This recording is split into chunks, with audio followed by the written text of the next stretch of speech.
and welcome back to Sorare Assist, guys. So this is episode 3 of my limited road to Division 1. We're currently in pre-season and we're going to be sharing you my results from the game week just gone by. As you can see, I've also got some rewards to open as well, guys, from my limited collection coming right up. So make sure you stick around. If you like this video, smash the like button and subscribe to the channel. If you're not signed up to Sorare yet, sign up using the link in the description below. You will get some free stuff using that link, and you'll also help support this content as well going forward. Okay then, guys, let's get stuck into the video. So as I say, this is episode 3 of my road to Division 1.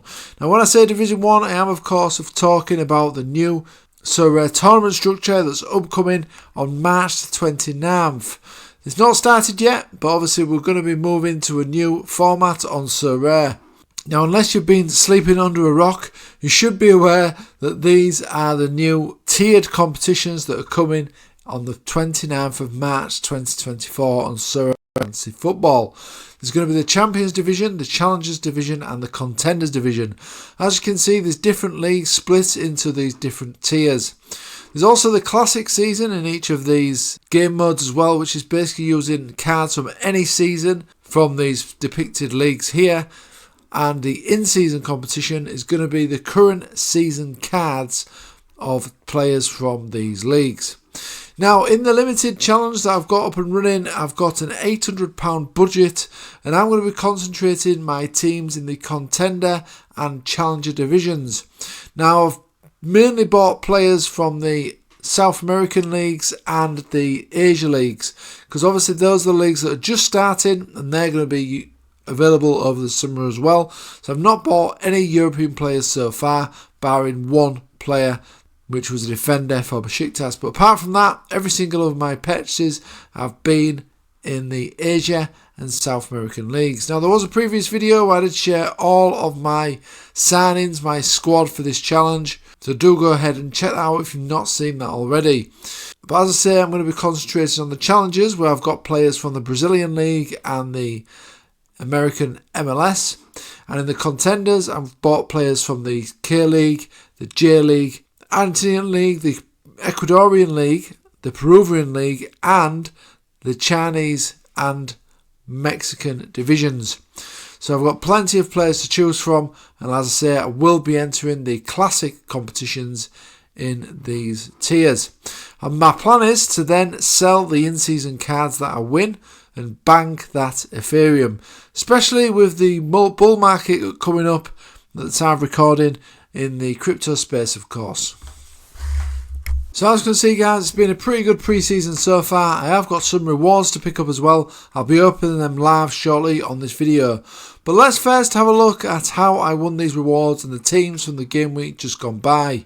So the first team is the Cap 240 team, and we managed to reach the 270 points cap and come away with that £1.58 in Ethereum. So I'm pleased with that, actually. I was a long way off a card reward though. As you can see, Park actually saved a penalty in this game, so he was the highest scorer on the day. Captain Lichnowsky was a bit disappointing. He got 55-73 with a captain bonus. Kawahara, Batista and Sierra all had poor games really. But overall, we did get to the points cap, mostly down to the goalkeeper heroics. The Champion America team was a bit of a disaster really. Guzman did not keep a clean sheet here and he got 34, 54 Angulo. Brunetta had a quieter game, he got 62. Captain Acosta only got 53, didn't get a goal or assist here. And Carranza didn't have the best of games either, 37 points for him, so very disappointing actually this team. Gets better though because the All-Star Limited team has got me a tier 4 limited to pick up.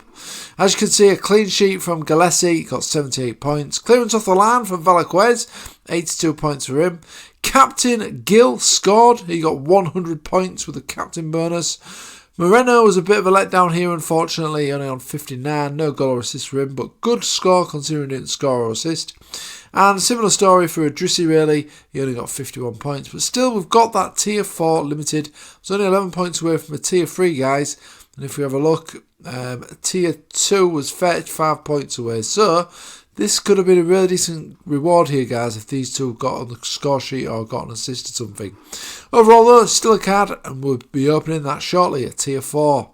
The Champion Asia team did really well as well. They've also picked up a Tier 4 reward. So we've got a clean sheet from Mayakawa. Eduardo got 53, bit of a quieter game for him. He's bound to be scoring much better than that this season, though. Savio continued his form last season in the first game back. Kashiwa Reysol, he scored in this game, 84 points for him. 6-7 points for Wakazaki. Probably a little bit of a quieter game for him, really, considering he scored.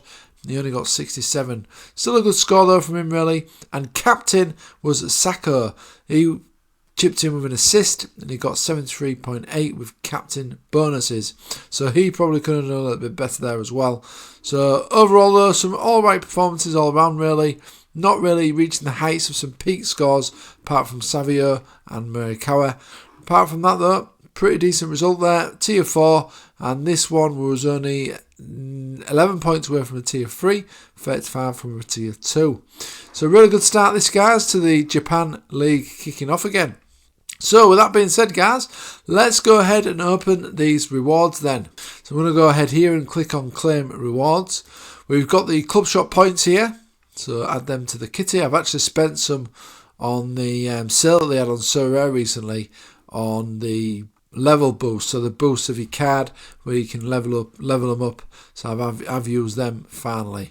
So let's just go to the Ethereum then. So this is the Ethereum that I've got here. There we go, £1.79 in Ethereum. That's always handy to have. Tier 4 Limited then. This was for the All-Star Limited. Let's see what we get. Tier 4 Limited. And it is a Japan player, a forward for Yokohama. Oh, right, 21-year-old. Unaki. Not heard of him, actually. But he's playing for a top team in Japan, of course. And here he is on Sorare data. He's cheap at the moment, obviously, because he's not really playing, as you can see. He's 22, which is quite young for a Japanese footballer. As you can see, he has got a couple of good scores where he's started, actually, and he's scored. So that's looking pretty good to me there. Look, the 2 games that he started here as well. But when he has had his chance previously, he has got on the score sheet. So that is looking pretty good. If we just filter this to games he's started, go to all. So yeah, when he is starting, guys, looking pretty good. So he could be one for the future. Probably just keep him in the kitty. Could be one for potentially a rotation pick or something like that. But yeah, looking good, guys. I'm happy with that. Going to keep that one, I think. The next one is Champion Asia Limited, Tier 4 Limited. Let's see what we get here. So it's a South Korean player, defender for Jeju, and it's Jeong Sung Jin. He's 21. So a couple of young players here, guys. That's really good. I'm going to be keeping these, of course. No point in really selling these. I'm going to keep these. They might come in useful, you never know, for the future, or in some cap competitions potentially. So let's just have a look at this guy then, Sung Jin. So here he is. He's only 22, 77p, so similar price to Unaka. Let's just have a look at this guy's appearances. He hadn't really had any games at all, really. Played 37 minutes in this game here, 39, but he's not really had a start yet, has he? So he's very early in his career, this guy. But obviously, as you know, South Korean players can take a while to actually get into the first team. But yeah, one that I'll keep. He's only young, so it's another one that I'll just keep in the kitty, keep in the squad. He can go into my under-23 squad. You never know, it might turn out to be a baller in the future. So that was it, guys. 3 rewards there, really, essentially. You've got the Ethereum and 2 young players as well, guys, to add to my club. Really happy with that. I'll be keeping all these cards as well. So really, really pleased with the results there. So it's going pretty well. Pre-season, some cards picked up already, some Ethereum as well to add to the kitty here. That's going to enable me to sign the last couple of players that are on my shortlist, actually. So here's my summer watch list. There's only 2 more players that I'm after buying that are on my shortlist. And like I say, my plan is to sell the in-season cards when that doesn't come into effect on the 29th of March. When I do win some new player cards, I will be selling those. So I think the price will be a little bit inflated. At that point, I'm going to sell them, bank the Ethereum, leave that Ethereum in the wallet, let it rise in value, and then I'm going to look to snap up some of these shortlists that I've got here I've called them Challenger Winter. It's basically all the European players in these shortlist here. So there's Challenger European players, Contender European players that I still need to scout for as well, actually. And I've also got some Champion Europe players in here as well. As you can see, quite a lot to purchase. But once the European season finishes, I'm guessing a lot of these players will go down in value. I will then look to snap them up with any money that I've made from selling the in-season cards. So make sure you do follow along, guys, on this journey with me. This is episode 3. There has been a couple of videos already in this series. Like I say, I've started with an £800 budget here.